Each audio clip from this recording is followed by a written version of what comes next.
Many of us live finer lives than the kings of yesteryear. We have food, disposable income and multiple career and travel opportunities. So why aren't we happy? In short, we're spreading ourselves too thin and burning ourselves out.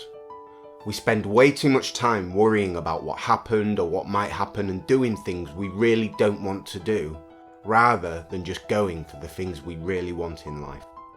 We need to find out what's important to us and not give a damn about anything else. Here's your first slice of success, and here are 5 key takeaways from Mark Manson's The Subtle Art of Not Giving a F***. Find out what's worth struggling for. What's your ultimate goal? The achievement you want written on your headstone? It's not an easy question, is it? Whatever you do, you will have to work hard. Becoming a CEO sounds great, but you'll have to work regular 60-hour work weeks. Getting jacked at the gym sounds awesome, but you'll have to hit the gym every day and be strict with what you eat. Whatever you do, in some ways life will always be a struggle. Struggle is simply unavoidable.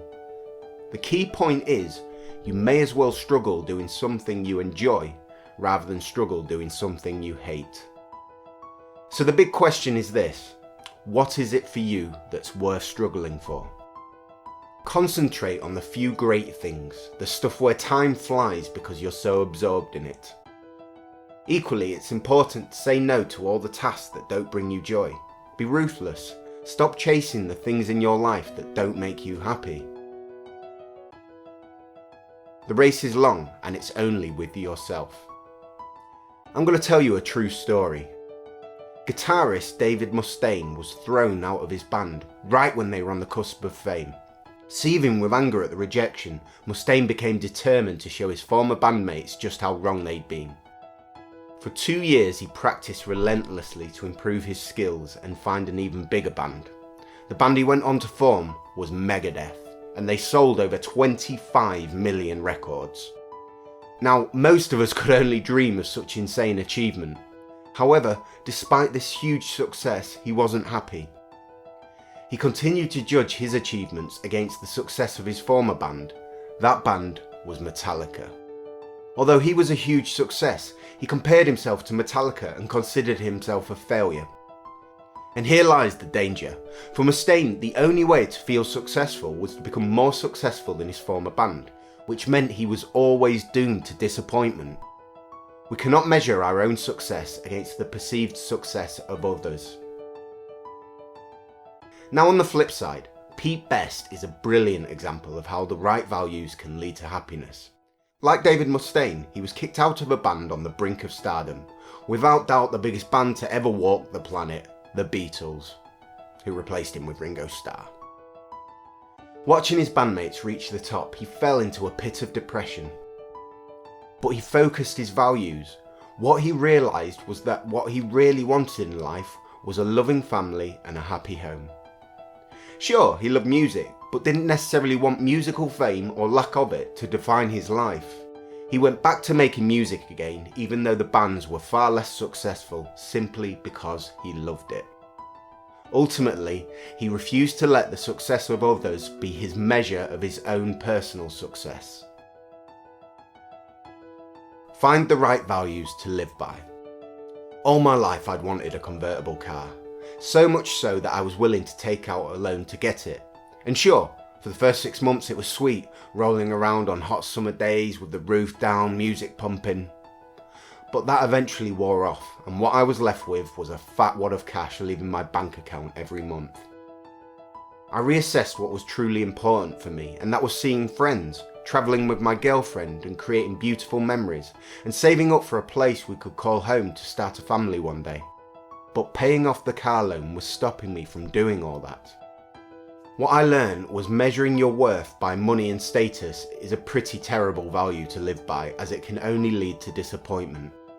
And it can also come at the detriment of more important things like love, friendship and human connection. So what about pleasure? Surely enjoying yourself is a good way to live by. But by that premise, why are drug addicts, adulterers and gluttons so miserable? In fact, research has shown that those who value pleasure as the greatest good are likely to be anxious and depressed. So what are good values to live by? These values should be based in reality, be helpful to society, and have an immediate and controllable effect. Take honesty. It's a great value because you can control it, it's based in reality, and it's helpful to others.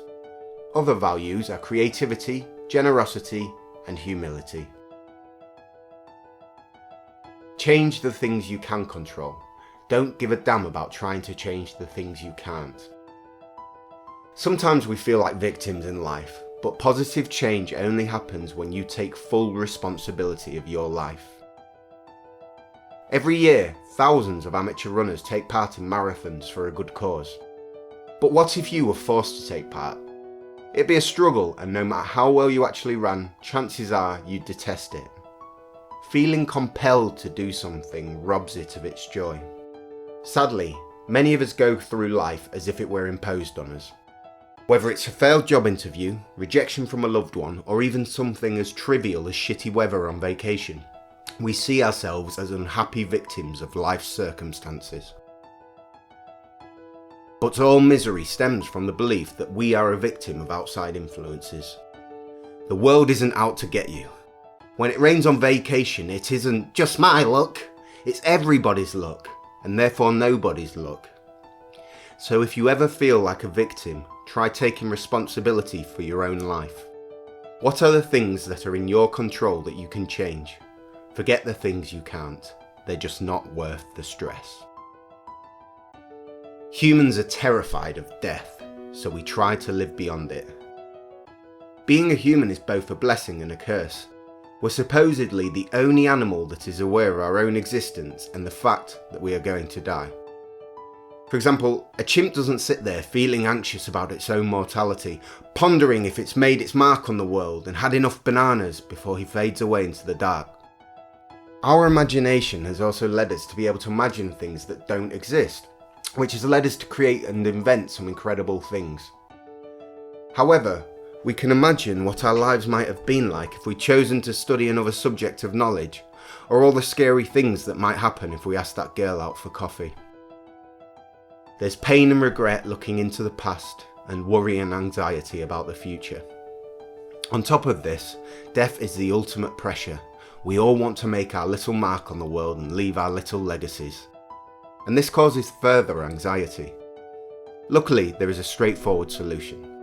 We need to stop giving a damn about fame and power and instead concentrate on the here and now. Look for meaning in the present and seek to spread happiness and joy wherever you are. By practicing Buddhist techniques, such as meditation, we can program our brains to be more present and stop feeling anxious about the past and future.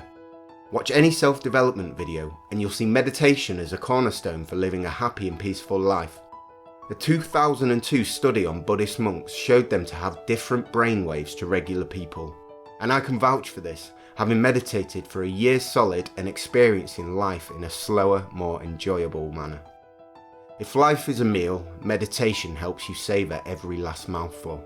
It helps you iron out all other distractions and just enjoy the moment. If you want to live a happy life, be present and focus on the things you enjoy, be it a joyful struggle or meaningful relationships. Everything else is a pointless distraction. When we try to do much in life, it leads to stress and unhappiness. We need to try and choose the things we really care about, the things that are worth struggling for, and stop giving a damn about the things that cause us pain. Be laser focused and learn to say no to the things that aren't truly important to you. Sure, there'll be things you don't want to do that you'll have to do in order to achieve your overall goals. That's sacrifice. But how many things are there that you do that are a complete waste of time? How long do you spend mindlessly scrolling on social media each day, or complaining, or worrying about things that haven't happened, or wishing you could change the past rather than concentrating on changing your future?